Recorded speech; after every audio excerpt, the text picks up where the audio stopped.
माणसा माणसा जंगल जळालं, डोंगर ढासळले, स्वार्थाने हरपली शान, विकासाच्या नावे विसरला मानव, विसरलो झाला अनाथ प्राण. मित्र, मानवाने प्रगतीच्या नावाखाली निसर्गाशी युद्ध पुकारले. स्वतःच्या स्वार्थासाठी, सोयीसाठी त्याने हिरवीगार जंगले कापली, डोंगर पोखरले, नद्यांचे प्रवाह बदलले आणि त्या राखेतून उभारल्या गगनाला भेटणाऱ्या गगनचुंबी इमारती, दुराळे ओकणारे कारखाने आणि स्वार्थाने भारलेली शहरे. परंतु या तथाकथित विकासाच्या प्रवासात मानव एक गोष्ट विसरला. निसर्ग ही केवळ उपभोगाची वस्तू नाही, तो जीवनाचा श्वास आहे. ज्या जंगलात सिंह गरजत होता, जिथे हरणे मुक्तपणे धाव घेत होती, ज्या गुहात प्राणी आपली पिले वाढवत होती, ती सर्व निवासस्थाने उद्ध्वस्त झाली. निवारा हरवलेले प्राणी भुकेपोटी, भीतीपोटी मानवी वसाहतीकडे वळू लागले आणि तेव्हा स्वतःच्या चुकीची जाणीव न ठेवता मानवाने त्या निरपराध प्राण्यांना दोषी ठरवले. स्वसंरक्षणाच्या नावाखाली हत्या सुरू झाली, रक्त सांडू लागले आणि माणुसकी हळूहळू नाहीशी झाली. मित्र हो, तेव्हा शब्द मानवाच्या तोंडून नाही तर प्राण्यांच्या डोळ्यातून म्हटले, अरे माणसा माणसा. माणसाने माणुसकी जपली असती, निसर्ग झाला असता मित्र, तर प्राणी झाले नसते भयाचे, झाले असते आपले जीवन चित्र. आज ही वेळ आहे, ऐक त्या मौनाचा आवाज खास, नाही तर इतिहास विचारी उद्या, खरा प्राणी कोण आज, खरा प्राणी कोण आज. म्हणूनच पर्यावरण रक्षण या ज्वलंत विषयावर संजय शिंदे लिखित, श्री दत्तात्रय जोगारे सर दिग्दर्शित, श्री राघवेंद्र पिल्ले सह दिग्दर्शित बाल एकांकिका अरे माणसा माणसा यासाठी संगीत व पार्श्वगायन सौभाग्यवती सावणी कुलकर्णी, रंगभूषा व वेशभूषा श्री श्रीरंग तोरणीकर, नेपथ्य श्री सुहास रत्नपाटी व श्री सचिन रोणे, प्रकाश योजना श्री दिनेश कुमार घंटे, रंगमंच व्यवस्था श्री महेंद्र रणधीर, नेपथ्य सहाय्यक सर्व शिपाई सेवक. या बाल एकांकिकेची प्रेरणा प्रशालेच्या मुख्याध्यापिका सौभाग्यवती दीपा फाटक मॅडम, विषय सहाय्य उपमुख्याध्यापक श्री रवींद्र पानसरे व सर्व पर्यवेक्षक. या एकांकिकेचा पात्र परिचय: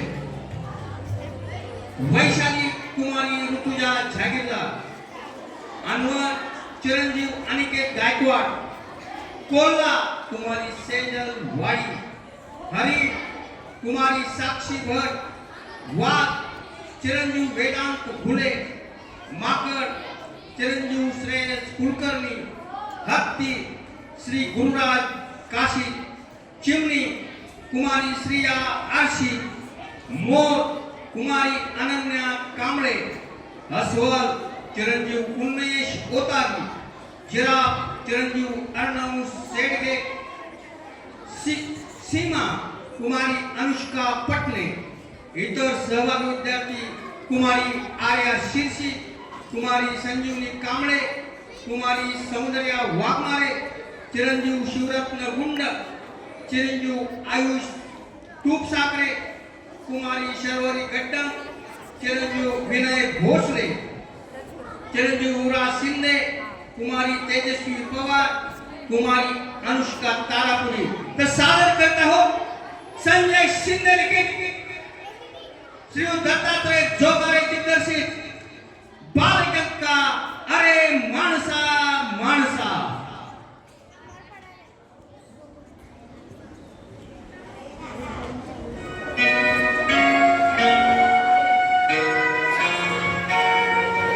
Thank you.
वाह, वाह, वाह. किती सुंदर. किती दिवसांनी त्या सिमेंटच्या जंगलातून आज या खऱ्या जंगलात आलो ना आपण. हो ना. किती फ्रेश वाटतंय ना इथे. फ्रेश म्हणजे एकदम भारी. काही झाडी. गावात डोंगर. गावाची हवा. एकदम ओके. हे आवा जरा हळू बोल हळू. या जंगलात प्राणी आहेत प्राणी. एखादा वाघानं जर ऐकलं ना तर थेट गुवाहाटीला घेऊन जाईल तुला गुवाहाटी. राजू, अरे शांततेत जंगल बघ बरं का. कुठलाही आवाज किंवा गोंधळ करू नकोस बघ.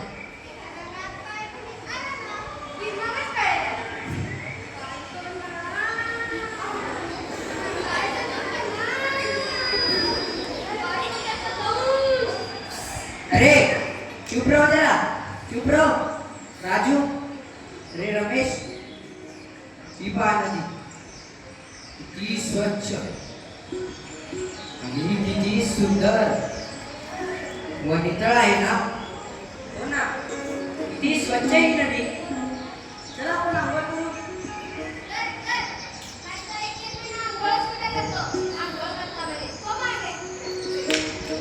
चला चला बरं का. आता इथे जरा गोंधळ नको करायला. अजून खूप फिरायचंय आपल्याला. आता कुठे आपण हे जंगल फिरायला सुरुवात केली आहे. वहीच तो मैं ये तो बोल रहा हूँ. अनेरी गुफा तक जाना है हमें. चला सगळे सांभाळून फिरा बरं का.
अरे वा, किती मजा येईल आम्हाला. खरंच खूप आवडेल आम्हाला. तुम्ही हे जंगल आम्हाला दाखवलं तर. पण तुम्ही या म्हणण्यात आम्हाला काय देणार? म्हणजे तुम्हाला का हा आमच्याकडून? आम्हाला माणसासारखं जगण्याची खूप इच्छा आहे. काय ते कशासाठी बाबा आता?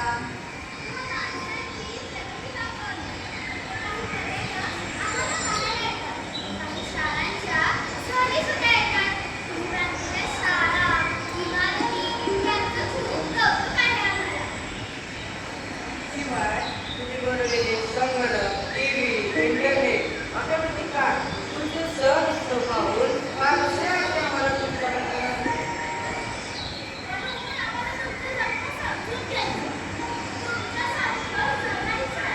म्हणजे आम्ही दोघांनी नेमकं करायचं तरी काय? पुढचे 4-5 दिवस इथे या जंगलात आमच्यासोबत राहा आणि तुम्ही शाळा, मोबाईल, इंटरनेट यांविषयी जमेल तितकं सांगा आणि शिकवा.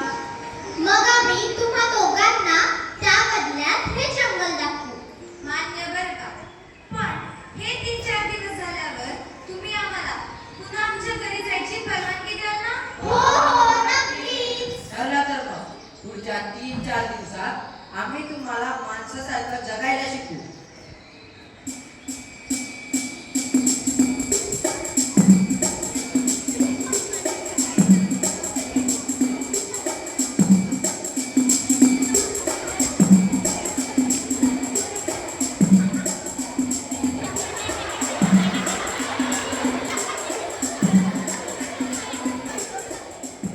पुरे पुरे बरं का?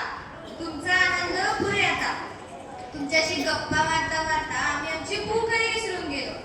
आम्हाला काही खायला मिळेल का? हो हो नक्कीच.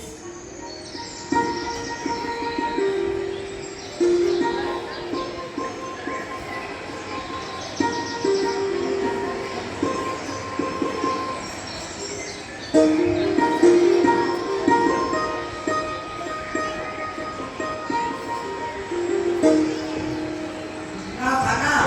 हे बाप रे.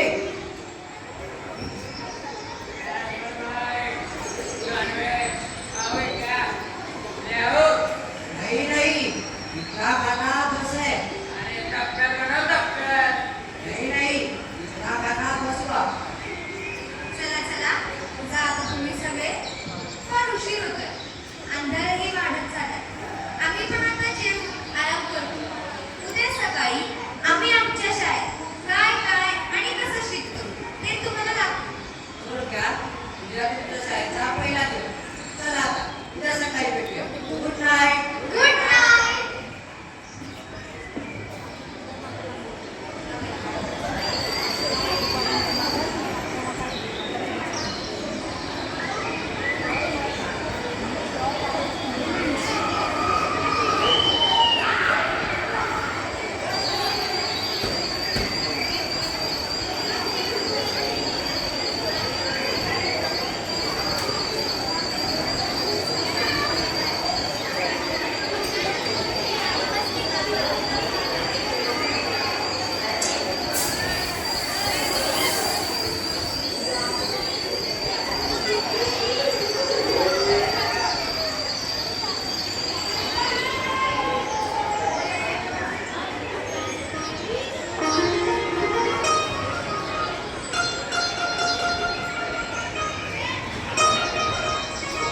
वा, किती सुंदर सकाळ आहे.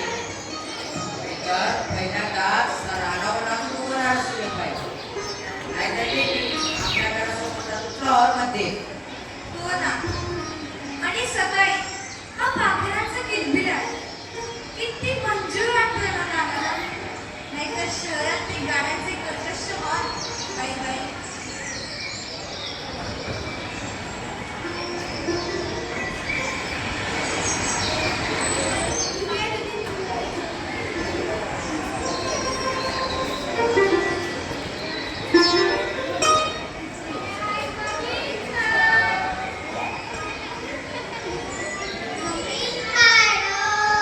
या या या, या. बसा सगळे.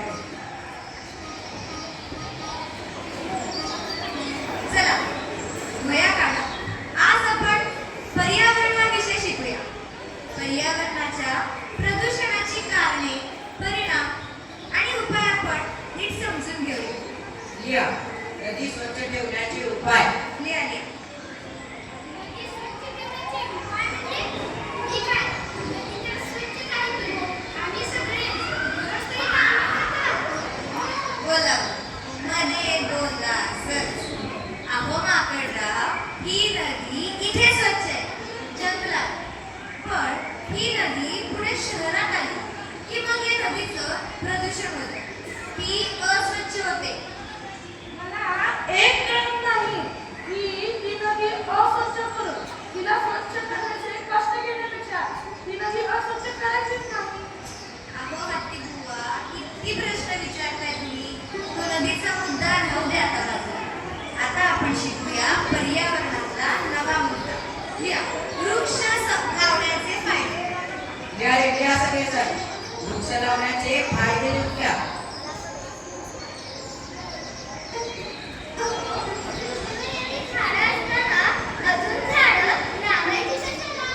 अरे हरणा, एवढी झाडं तुमच्या या जंगलात, त्या जंगलाच्या बाहेर शहरात आमच्या विकासाच्या आड येणारी कोणती झाड आम्ही ठेवत नसतो, तोडून टाकतो. हो, आम्हा माणसांच्या विकासात येणारी कोणतीही गोष्ट आम्हाला चालत नाही. आम्ही लगेच त्या गोष्टीला संपवून टाकतो. आणि तोडता ए, अपशब्द वापरायचा नाही हा. वर्ग आहे हा. नाहीतर 100 छड्या देईन मी तुला. मला दंड देते खाऊन टाके. हो, मी शिक्षिका. शांत व्हायचंय. पण आम्ही सर्व प्राण्यांनी ऐकले आहे की तुम्ही माणसं एक झाड तोडल्यावर त्या बदल्यात 2 झाडे लावता. हा लावतो, झाडे लावतो. झाड लावताना फोटो देखील काढतो आणि ते पेपरमध्ये छापतो आणि मग पुन्हा त्या झाडाकडे टुंकूनही पाहतो. हो ना वैशाली? गप्प बसले अंकल, काहीही बोलतो. प्राण्यांनो, माणसानेही अशी झाडं लावून खूप जागा निर्माण केली. तुम्ही माणसं फार फार तर झाडं लावू शकता. पण तुम्ही माणसं जंगल निर्माण नाही करू शकत. अगदी खरंय. कारण जंगल निर्माण व्हायला अनेक वर्ष लागतात. अगदी शेकडो हजारो वर्षांच्या पर्यावरण परिस्थितीतून जंगल आपोआप निर्माण होत असतं, तेही नैसर्गिक पद्धतीने. अरे प्राण्यांनो, तुम्ही आमचं काहीच ऐकलं नाही. उलट आमची शाळा घेता. चला लिहा वृक्ष संवर्धनाचे फायदे. लिहा लिहा. हे एवढं लिहून घेतलं की आम्ही सगळे पास होणार का? अजिबात नाही. हे सगळं बघित लिहायचं. मग ते सगळं तोंडपाठ करायचं. अहो, पाठांतर करणं तर मी फार पटायचंय. त्यामुळे वर्गात फिरण्याबद्दल माझं चॅनल काय? अरे पोरा, किती बोलतोस? पाठांतर झाल्यावर तुमच्या सगळ्यांची परीक्षा होणार, ओबीटी. किती म्हणजे काय? मी सांगते. ओबीटी म्हणजे ओपन बुक टेस्ट. म्हणजेच पुस्तक घेऊन परीक्षेला बसायचं. परीक्षेला बसलं तर शिक्षक मारतील ना. अजिबात नाही. उलट शिक्षकच सांगतात, मला हे पुस्तक घे आणि सगळा पेपर पुस्तकात बघून तरी नीट लिह. थोडक्यात सरकार मान्य कॉपीच की. की सोपी परीक्षा घेतल्यावर तुमच्या वर्गातील सर्व मुलं पास होत असतील ना? छे छे. त्यासाठी विद्यार्थ्यांना तारेवरची कसरत ही करावीच लागते. सकाळी 2-3 तास क्लासेस, त्यानंतर संध्याकाळी घरी 2-3 तास अभ्यासही तितकाच करावा लागतो.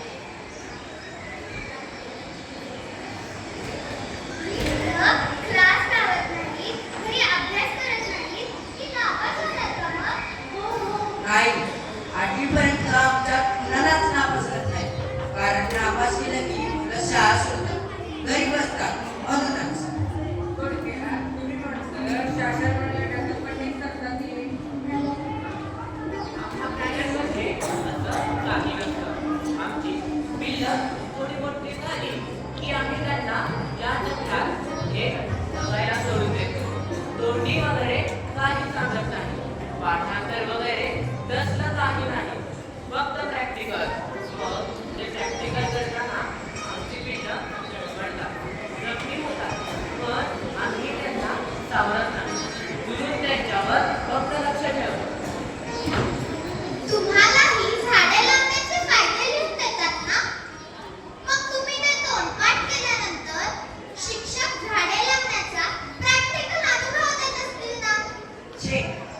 आमच्याकडे प्रॅक्टिकल म्हणजे प्रोजेक्ट, तोही आमच्यापेक्षा आमचे आई बाबा आवडीने करतात.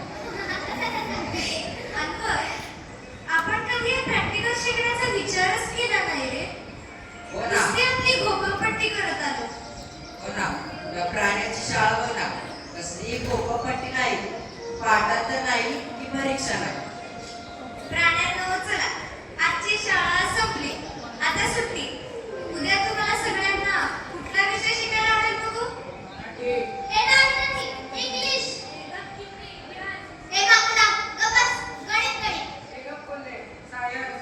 हे गणित अरे, अरे, गणित. अरे, शांत बसा. कसा गोंधळ घालू नका. तुमचा नेता कोण आहे त्याला विचारून ठरवा. नेता म्हणजे काय? आणि ते काय असतं आता?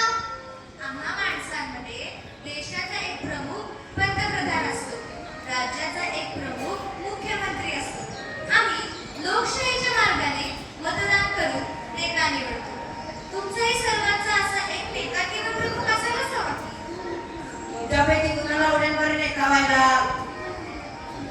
अरे बापडा, तू एवढा मस्तीखोर, वेंधळा, सतत दुसऱ्यांना त्रास देत असणारा, तू काय आमचा नेता होणार आहेस? चल.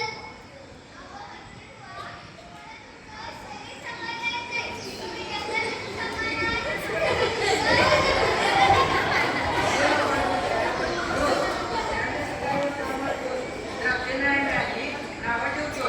तू कसा आमचा नेता होणार? हे बघा, तुम्ही एकमेकांशी असं भांडू नका. आम्हा माणसाची लोकशाही नीट समजून घ्या. लोकशाही कुणालाही नेता होण्याची मुभा असते. कुणीही नेता म्हणून निवडून येऊ शकतं. कोल्हा, मोर, हत्ती, माकडच काय, अगदी गाढव सुद्धा. ठरलं तर मग तुमच्यापैकी माकड, वाघ आणि हत्ती हे 3 उमेदवार निवडणुकीला उभे असतील.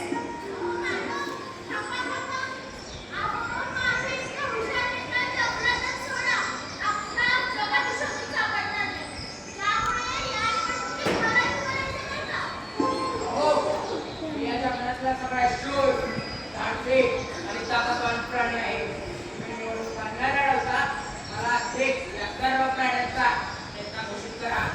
अहो आजोबा, तसं नसतं. लोकशाही, या लोकशाहीत मतदानाला फार महत्व आहे. जनता ठरवते तोच नेता बनतो. प्रत्येकाला मतदान करण्याचा अधिकार आहे. ठीक आहे, पण मतदान करणाऱ्या प्रत्येकालाच आपलं स्वतःचं मत तरी असतं का? ते काही लोकशाहीत बघितलं जात नाही बरं का. लोकशाहीचा नियम एकच, जो जीता वही सिकंदर. तुमच्यापैकी माकड, कोल्हा, मोर, हत्ती आणि वाघ यापैकी ज्याला सर्वाधिक मतं मिळतील, म्हणजे जास्त मतं मिळतील, तो तुमचा नेता असेल. उद्या सकाळी जंगलातले सगळे प्राणी मतदान करतील. मग आपण लगेच मतमोजणी करून तुमचा नेता निवडून घेऊ. चला, तयारी करा. तुमच्याकडे प्रचाराला फक्त एकच दिवस आहे बरं का.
आश्वासन देतो. बाबा मला वाटते इथे ठेवू नका.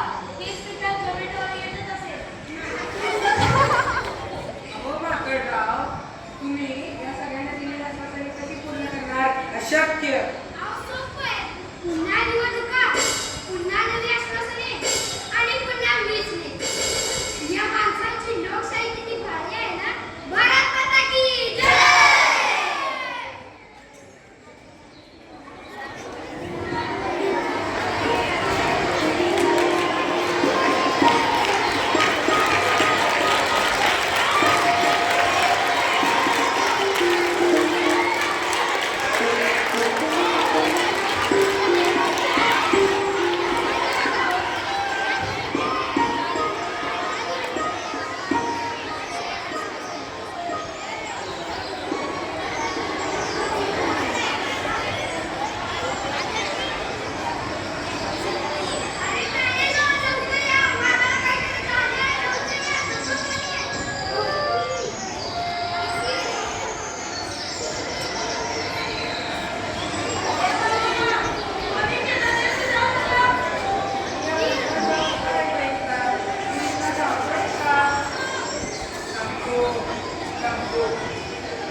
मी या निसर्गाचा, या पर्यावरणाचा नाश करण्यासाठी का वापरतोय? मला वाटलं मी 4 दिवस तरी माणसासारखं जगावं. तुमचं हे प्रगतिशील आयुष्य आम्ही समजून घ्यावं. मला वाटतं की तुम्ही माणसं खूप great असाल. पण तुमच्या शाळामध्ये तुम्हाला चांगलं शिक्षण तर देतच असतं ना. निवडणुका यामुळे तुमच्या महान